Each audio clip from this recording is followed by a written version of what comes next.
Very good morning. This is Ajay Kedia from Kedia Advisory. Today, Thursday, 19th May. Temperatures are soaring. जैसे कल भी हमने कहा कि ग्लोबल मार्केट में तो टेम्परेचर बढ़ ही रहा है। इंडिया में भी हम देख रहे हैं नॉर्थ में 47 डिग्री हो रहा है। वैसा ही कुछ टेम्परेचर हम कमोडिटी मार्केट पे भी देख रहे हैं। कल का दिन भी काफी इंपॉर्टेंट रहा, जहां हमने काफी अच्छी वॉलिटिलिटी देखी है। चाहे हम सोने चांदी की बात करें, चाहे क्रूड की बात करें कि क्रूड रोज ऐसा लगता है कि कभी 8,000 होगा, कभी 9,000 होगा। 4% की तेजी, 4% की मंदी। कल के 4% की गिरावट के बाद आज अगर हम देखें, इंटरनेशनल में करीबन 1.5% की तेजी के साथ 110 के ऊपर वापस आता हुआ दिखाई दिया। नेचुरल गैस नेचुरल गैस में भी कल हमने एक अच्छा खासा टॉप बनते हुए देखा, फिर वापस गिरावट आते हुए देखी और आज 2% की गिरावट दिखा रहा है। बेस मेटल पिछले महीने 2 महीने से हमने देखा चाइना की इंपैक्ट की वजह से प्राइसेस में एक बड़ा मूव है। कल हमने 1.5% की गिरावट देखी, आज कहीं ना कहीं एलएमई पे आधे पौने परसेंट की तेजी के साथ मूव कर रहा है। इक्विटी मार्केट में भी कल हमने जबरदस्त गिरावट डाउ जोन, एस&पी, नेस्डेक में आते हुए देखा। तो कहीं ना कहीं पूरे ग्लोबल मार्केट के अंदर कमोडिटी हो, चाहे इक्विटी हो, चाहे फॉरेक्स हो, सभी में हमने जबरदस्त प्राइस में मूव बनते हुए देखा। पहले हम ले लेते हैं कुछ economical data point, because news क्या हो रही है कमोडिटी मार्केट में ये समझना काफी इंपॉर्टेंट होती है। तो कुछ हेडलाइन न्यूज हम पहले ले लेते हैं, ताकि आपको ये पता रहे कि कुछ ऐसी न्यूज आई थी जिसका इंपैक्ट मार्केट पे पड़ रहा है। फेड हैरकर, उनका स्टेटमेंट आया था, आई एक्सपेक्ट 50 बेसिस पॉइंट का राइज जून और जुलाई में हो सकता है। अगेन, ये स्टेटमेंट के बाद हमने सोने में एक शार्प डीप लगाते हुए देखा, बट कहीं ना कहीं इकोनॉमिक कंसर्न्स बने हुए हैं, तो प्राइजेस ने वापस 1800 का लेवल छूने के बाद 1820 पे आता हुआ दिखाई दिया। स्टॉक मार्केट शार्पली फॉल, क्योंकि रिन्यू इन्फ्लेशन फियर जो बन रहा है, उसके चलते डाउजोन 1100 पॉइंट के बड़ा गोता लगाता हुआ दिखाई दिया। बिग अर्निंग मिस हुए, जिसकी वजह से ये होता हुआ दिखाई दिया। वहीं ऑस्ट्रेलिया से अगर हम देखें, तो अनएम्प्लॉयमेंट रेट जो 3.9 पे आ चुकी है, पार्टिसिपेशन रेट डिक्रीज हुई है, एम्प्लॉयमेंट इंक्रीज हुआ है करीबन 1 करोड़ 34 लाख के आसपास। एम्प्लॉयमेंट टू पॉपुलेशन रेशियो की बात करें, date is 63.8।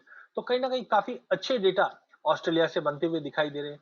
Shanghai will start to allow more businesses in zero Covid area. इसका मतलब है चाइना पूरी तरह से ओपन अप हो चुका है। उन्होंने टारगेट 1 जून का दिया है, बट जिस ढंग से रिकवरी आ रही है, ये कहीं ना कहीं क्रूड, बेस मेटल्स, बुलियन, इन सब में, क्योंकि कमोडिटी का किंग हम चाइना को बोलते हैं। इसी के तहत मॉर्निंग में एक अपडेट ये भी आई है कि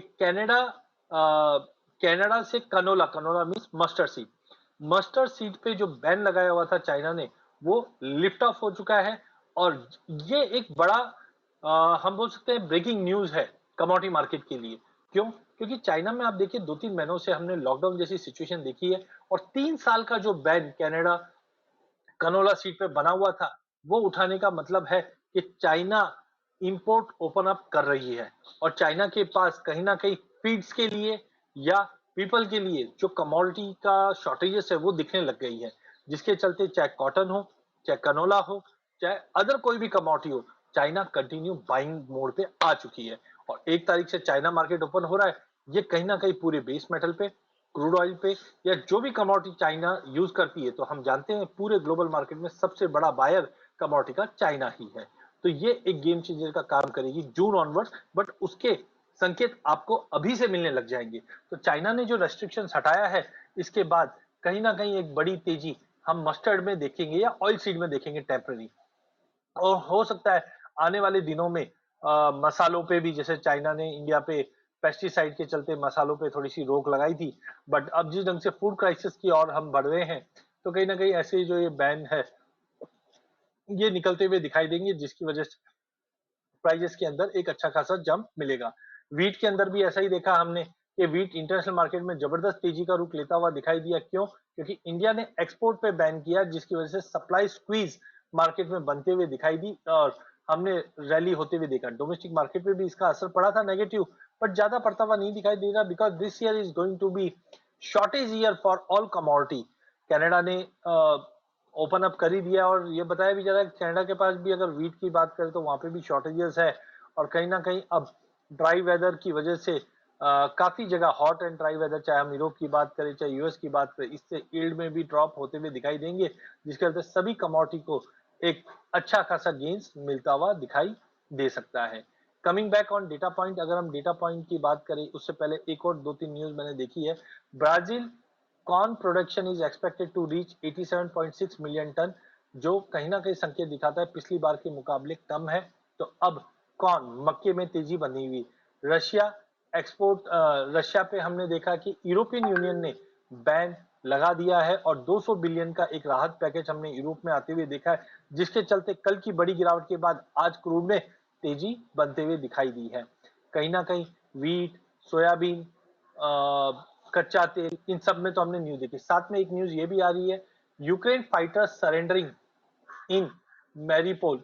नाम थोड़ा सा डिफरेंट है, बट इससे ये पता चलता है कि कहीं ना कहीं रशिया हावी होते जा रहा है यूक्रेन पे, जिसके चलते भी ग्लोबल मार्केट के अंदर सिनेरियो थोड़े थोड़े चेंज होते रहेंगे। क्रूड के अंदर ऑलरेडी डेटा पॉइंट हमने देखा है। एशियन इक्विटी मार्केट आज काफी बड़ा फॉल ले रहा है, 1100 पॉइंट नेस्डेक, 300 पॉइंट एसजीएक्स नीचे दिखा रहा है, इसका भी इंपैक्ट पड़ेगा। लेकिन चाइना ओपन अप हो गया है, उसका एक कहीं ना कहीं लोअर लेवल से रहेगा। ऑस्ट्रेलिया का जॉब रेट है वो 1974 के बाद का लोवेस्ट लेवल है। सोने चांदी में हमने एक थोड़ा बहुत बाउंस आते हुए देख रहे हैं, जिस ढंग से बॉन्ड यील्ड का एक कहीं ना कहीं सपोर्ट वापस हम गोल्ड में आते हुए देखेंगे। Yellen could face G7 pressure on dollar.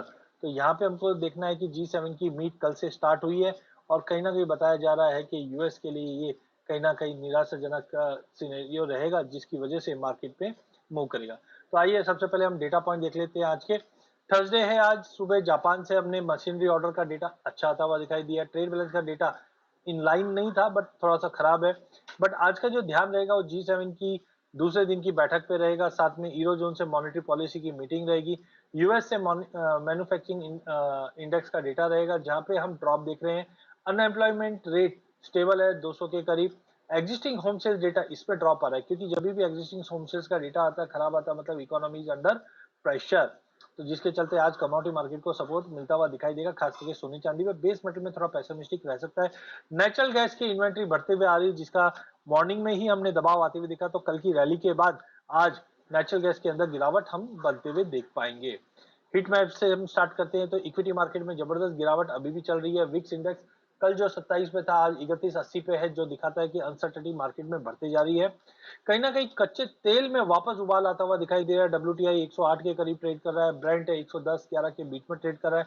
Europe में जिस ढंग से सैंक्शंस में हामी बढ़ दी है, जिसके चलते कच्चे तेल में तेजी आई है, ग्लोबल इकोनॉमी में भी हमने गिरावट देख रहे हैं। नेचुरल गैस प्राइसेस 8.21 के करीब ट्रेड कर रहा है, 2% की गिरावट है, जिस ढंग से इन्वेंट्री बिल्टअप है और देखा गया है 2 दिन की तेजी 1 दिन की मंदी इसी साइकिल में चल रहा है। बट कोई बड़ा सेल ऑफ नहीं रहेगा नेचुरल गैस में, बाय ऑन ड्रॉप की रणनीति बना के चलनी चाहिए। वहीं कॉटन की बात करें तो कल के सेशन में हमने एक रेंज बाउंड ट्रेड देखा है। नो डाउट गिरावट भी आई थी, बट वापस रिकवर करके 145 सेंट के करीब इस वक्त कॉटन आइस पे ट्रेड कर रहा है। फंडामेंटल काफी मजबूत है, लोअर लेवल से बाइंग लौटती हुई दिखाई दे रही है।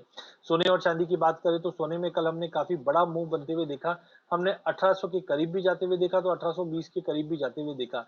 बट कहीं ना कहीं मार्केट बड़ा फॉल 2000 से लेकर 1800 तक के जो फॉल दिखे, $200 की गिरावट के बाद कहीं ना कहीं प्राइसेस कंसोलिडेट कर रहा है। ध्यान रखना 1822 के ऊपर 1832 से 1845 तक के भी टारगेट देखने मिल जाएंगे। बट ओवरऑल 1800 का एक साइकोलॉजिकल लेवल अब प्राइसेस में बन चुका है। ध्यान तेजी का है, मंदी ना करें। चांदी की बात करें तो चांदी में हमने 20-20-20-30 के काफी सपोर्ट से मार्केट को उठते हुए देखा है। आज फिर से प्राइसेस रिकवर करके 2140 के करीब ट्रेड करा। बट ध्यान रखिए 2 दिन पहले भी हमने 22 के करीब जाते हुए देखा, बट $22 नहीं तोड़ पाया। जस्ट वेट एंड वॉच, $22 का लेवल तोड़ने पे एक कंफर्मेटिव जंप मिलेगा, जो कहीं ना कहीं $24 तक का भी लेवल दिखा दे। बट इन ऑल सोने चांदी में बिकवाली करके नहीं काम करना है। कॉपर में आज थोड़ी बहुत पॉजिटिवनेस दिखा रहे, कल की गिरावट के बाद आधे परसेंट की तेजी एलएमई पे भी है। कॉमेक्स पे भी हम नियर बाय 0.5% की तेजी देख रहे हैं। वहीं प्लेटिनम इनमें गिरावट है। सोयाबीन में तेजी है, सोया मिल में तेजी है, सोया ऑयल में तेजी है, मक्के में तेजी है, वीट में तेजी है। कनोला में थोड़ी बहुत हमने फ्लैटिश टोन के साथ मार्केट देखा, बट ओवरऑल एग्री मार्केट में भी हम तेजी देख रहे हैं, क्योंकि डॉलर इंडेक्स में गिरावट बनना चालू हो चुकी है। डॉलर इंडेक्स में कल के सेशन में हमने देखा कि प्राइसेस में रिकवरी जरूर आई, बट 104 के ऊपर प्राइसेस जा नहीं पा रहा है, जिसकी वजह से डॉलर इंडेक्स में गिरावट है। डॉलर इंडेक्स की गिरावट को देखते हुए यूरो में हमें एक अच्छा खासा बाउंस देख रहे हैं। कल हमने जो स्टेप्स यूरोप पे लेके देखा है, उसका टेम्पररी एक बाउंस मिला है। बट ध्यान रखिए 1.06 के ऊपर होल्ड करना इंपॉर्टेंट है, अदरवाइज 1.04 से 1.06 के बीच में मार्केट ट्रेड करेगा। येन में हमने थोड़ी बहुत आज गिरावट आते हुए देख पा रहे हैं, क्योंकि प्राइजेस 78 के ऊपर जा नहीं पा रहा, अनलेस एंड अनटिल 78 के ऊपर होल्ड नहीं करता है प्राइजेस, साइड में रहने की उम्मीद है। बट जबकि जेपीवाई में हमने देखा कि कल की गिरावट के बाद मार्केट अब वापस बाइंग साइड दिखाई दे रहा है, डॉलर की गिरावट के चलते जो 1.26 तक का लेवल दिखा सकता है। तो इन ऑल पूरे कमोडिटी मार्केट में कोराम मचा हुआ है। कमिंग ऑन डोमेस्टिक साइड, यहाँ पे कल हमने देखा शॉर्ट कवरिंग के चलते कल सोने ने काफी अच्छा मूव दिखाया था। मॉर्निंग में हमने देखा प्राइस 50,000 के नीचे खुला और रिकवर करके ऊपर में 250-300 तक का भी लेवल दिखा दिया था, बट सस्टेन नहीं किया और 50,000 का लेवल फिर से इवनिंग सेशन में छुआ। जब हमने देखा इंटरनेशनल के अंदर जैसे ही हमने कुछ डेटा पॉइंट आते हुए देखा, प्राइजेस के अंदर एक फॉल आया, बट रिकवरी शानदार है जो दर्शाती है 50 के नीचे सोना होल्ड नहीं करेगा। तो जैसे ही हमने देखा कि प्राइजेस ने होल्ड नहीं किया और शॉर्ट कवरिंग के चलते 200 के ऊपर आ चुका है, कहीं ना कहीं आज का सेशन जो रहेगा वो थोड़ा सा इंपॉर्टेंट रहेगा, बिकॉज एक तरफ रुपए की जो गिरावट है वो सोने को सपोर्ट करेगी। मॉर्निंग सेशन में ही बाय करके चलना है, बट ध्यान रखें 50,250 का लेवल तोड़ने पे 50,550 से 600 तक का लेवल हम सोने में आते हुए देख पाएंगे। वहीं चांदी की अगर बात करें तो चांदी बार बार में 60 का लेवल होल्ड कर रही है। टेक्निकली 61,200 के ऊपर होल्ड करने पे हम 62,500 तक का लेवल देख सकते हैं। आज इंटरनेशनल मार्केट में भी स्टेबिलिटी है, बट वॉलिटिलिटी बनी हुई रहेगी। 60,000 के ऊपर काउंटर काफी स्ट्रॉन्ग है। आज 60,900 के ऊपर बाय कीजिए 61,500 से 61,800 के टारगेट के लिए। क्रूड में कल भारी गिरावट थी, लॉन्ग लिक्विडेशन के चलते 8,320 का लेवल हमने छूते हुए देखा, बट आज जिस ढंग से 1.5% की तेजी दिखा रहा है, कहीं ना कहीं गैप अप ओपनिंग होने की उम्मीद है, जो 8400 का लेवल तोड़कर 8650 से 8700 तक का लेवल क्रूड में आता हुआ दिखेगा। नेचुरल गैस में 2.25% की तेजी के साथ हमने शॉर्ट कवरिंग बनते हुए देखी और प्राइजेस 650 रुपए पे क्लोज होता हुआ दिखाई दिया। इंटरनेशनल मार्केट में आज गिरावट है 2% की, साथ में इन्वेंट्री डेटा है जहां पे हम देख सकते हैं कि इन्वेंट्री में बढ़ोतरी आने की उम्मीद है, जिसकी वजह से प्राइजेस में दबाव रहेगा।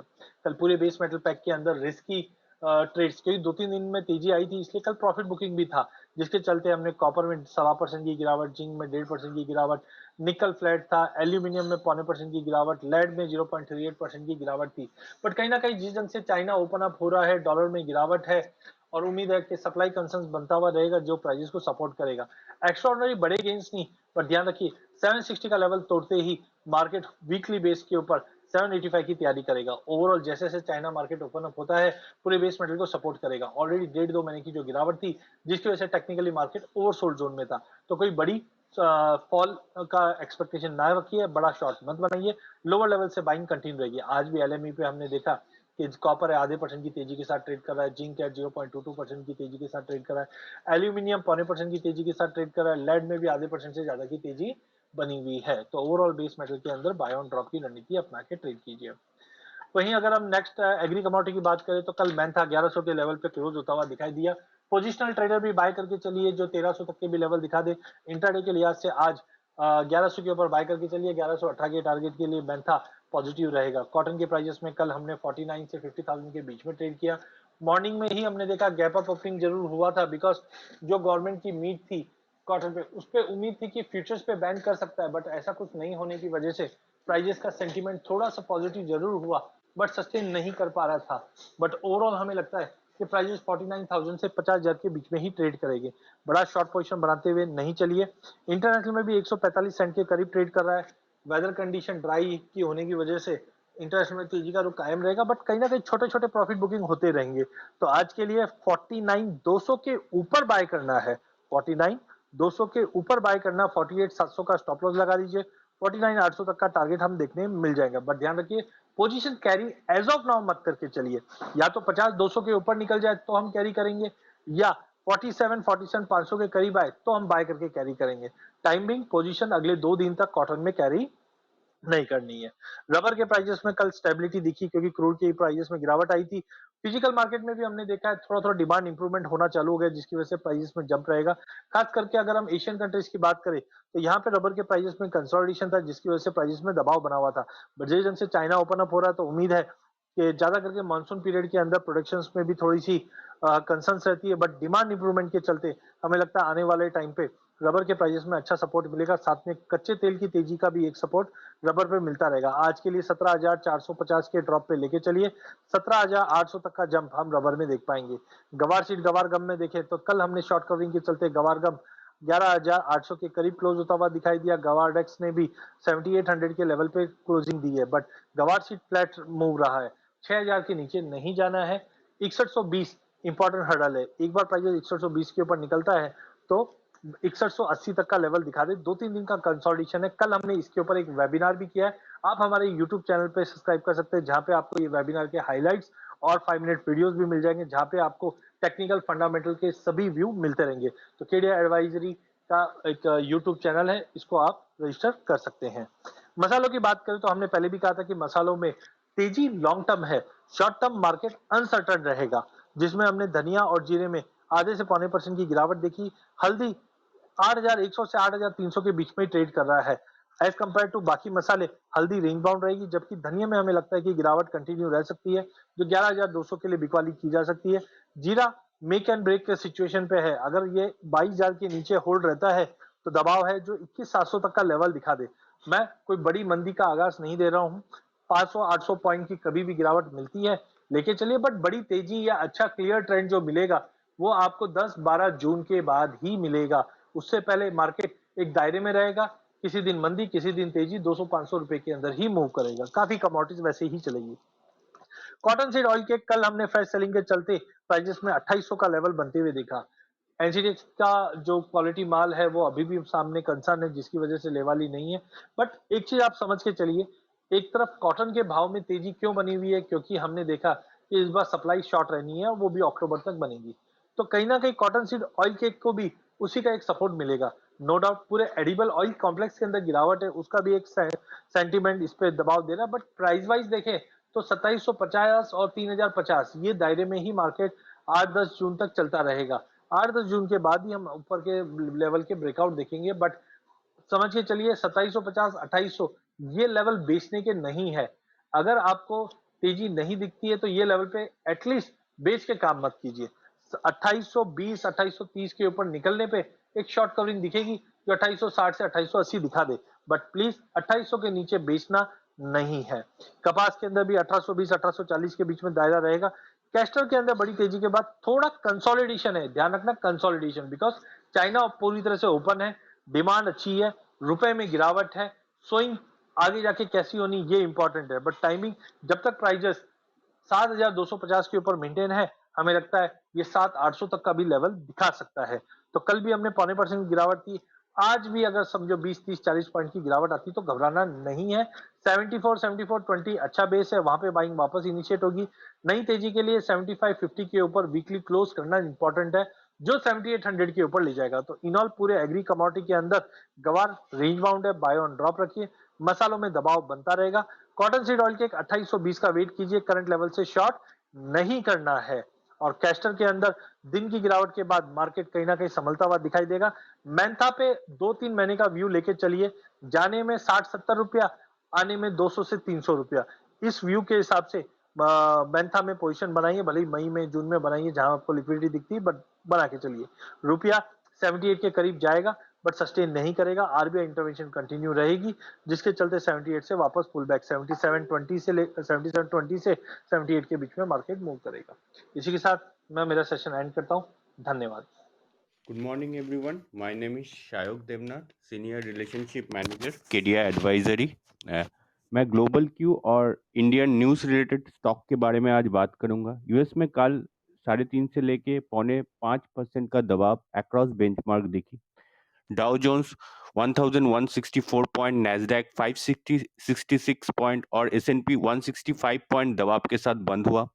कल ये मैसिव सेल ऑफ के बाद आज सुबह कोई रेस्पाइट नहीं है। आज सुबह यूएस फ्यूचर में आधे से 1% का और दबाव दिख रहा है। यूके में इन्फ्लेशन का डेटा आया कल शाम को, जो 4 साल के हाई पे है। 9% inflation, 14 years high. US market में वॉलमार्ट में 6.8% की भारी गिरावट दिखी। एक आंकड़े के मुताबिक ग्लोबल डेप्थ जो है वो $305 ट्रिलियन के साथ शिखर पर है Q1 में, जिसका मैसिव कंट्रीब्यूशन चीन और यूएस का है। रेस्ट ऑफ एशिया देखे तो Nikkei 674 point, KOSPI 42 point, Taiwan index 375 point नीचे है। वही संघाई 28 point, Hang Seng 693 point, state times 23 point नीचे है। सब्सटेंशियल लॉसेस अक्रॉस एशिया दिख रहा है। एसजीएक्स निफ्टी 300-350 पॉइंट की गैप डाउन के साथ 15,900 के आसपास खुलने की इंडिकेशन दे रहा है। आज का इवेंट कैलेंडर देखें तो निफ्टी के डॉक्टर रेड्डी लेबोरेटरी के नंबर्स आने हैं, वही बायडे के Ashok Leyland, Bosch, Chambal fertilizer, Godrej consumer, HPCL के रिजल्ट आज आने हैं। आईपीओ में परादीप फॉस्फेट्स आज बंद होने जा रहा है। यूएस में आज इनिशियल जॉबलेस क्लेम के आंकड़े आने हैं। अभी कुछ न्यूज रिलेटेड स्टॉक्स अगर देखें तो ल्यूपिन Q4 में नतीजे कमजोर रहे, मार्जिन 89% से गिरकर 6.9%, आय केवल 3% बढ़े साल दर साल। यूएस सेल 10% गिर गया है क्यू दर क्यू। इंडरेटेड कर सकती है ये stock. JSW steel, JSW group का मित्र एनर्जी का खरीदने के लिए करार किया। डील की एंटरप्राइज वैल्यू 160 से 170 करोड़ डॉलर की बीच होगी। ग्लोबल क्यू के चलते आज इंडरेट ट्रेड कर सकती है ये स्टॉक। अभी कुछ और स्टॉक के बारे में देखें तो इन्फोसिस, विप्रो और एचडीएफसी बैंक। जब भी नैस्डैक में दबाव आता है, ग्रोथ स्टॉक में भी दबाव आता हुआ दिखता है। तो ग्लोबल क्यू के चलते ये तीनों स्टॉक में दबाव दिख सकता है। विप्रो का एडीआर 5% भी 4% गिरा हुआ है, तो इस शेयर में भी दबाव दिख सकता है। टाटा मोटर्स, यूके के सिग्निफिकेंट कॉन्सर्न इस स्टॉक को दबाव में रखेगा। इनरेट ट्रेड कर सकती है Tata Motors. Manappuram finance Q4 में आय 9% गिरकर 1491 करोड़, मुनाफा 44% गिरकर 261 करोड़। रिजल्ट में काफी वीकनेस देखने मिला। इनरेट ट्रेड कर सकती है ये stock. Muthoot finance, Manappuram finance के रिजल्ट का इफेक्ट दिखेगा ये स्टॉक में भी, तो ये स्टॉक भी इनरेट ट्रेड कर सकता है। मदरसन सुमी और टाटा स्टील, इन दोनों का यूरोप का एक्सपोजर है। यूरोप में जिस तरह से महंगाई और दिक्कत बढ़ रही है, लोग अपनी स्पेंडिंग कट कर रहे हैं, जो बड़ी इम्पैक्टफुल है। ये दो स्टॉक पे डेफिनेटली दबाव रहेगा। मदरसन सुमी का एडीआर भी 4% गिरा है, तो इंडेड ट्रेड कर सकता है ये दो स्टॉक, मदरसन सुमी और टाटा स्टील। वही कोल इंडिया, केंद्रीय ऊर्जा मंत्री ये आदेश दिया है राज्यों को कम से कम 5% कोयला इंपोर्ट करना होगा। इसे कोल इंडिया की लगातार फायदा होगा। अ, और दूसरा, कोयला का भाव $400 के ऊपर बना हुआ है, तो इनग्रीन ट्रेड कर सकता है ये स्टॉक। बिरला सॉफ्ट शेयर में बाईबैक के प्रस्ताव पर 23 मई को बोर्ड का मीट है, तो इनग्रीन ट्रेड कर सकती है ये स्टॉक। मेरे तरफ से स्टॉक रिलेटेड इतना ही न्यूज़ है, और न्यूज़ के लिए हमारे वेबसाइट में रजिस्टर कीजिए। आप अगर हमें यूट्यूब पे सुन रहे हैं तो हमारे चैनल को सब्सक्राइब कीजिए, और साथ ही साथ हमारे जो ऑनलाइन प्रेजेंस है फेसबुक, ट्विटर और लिंक्डइन, इंस्टाग्राम में केडी एडवाइजरी के नाम से हमको फॉलो कीजिए। Thank you.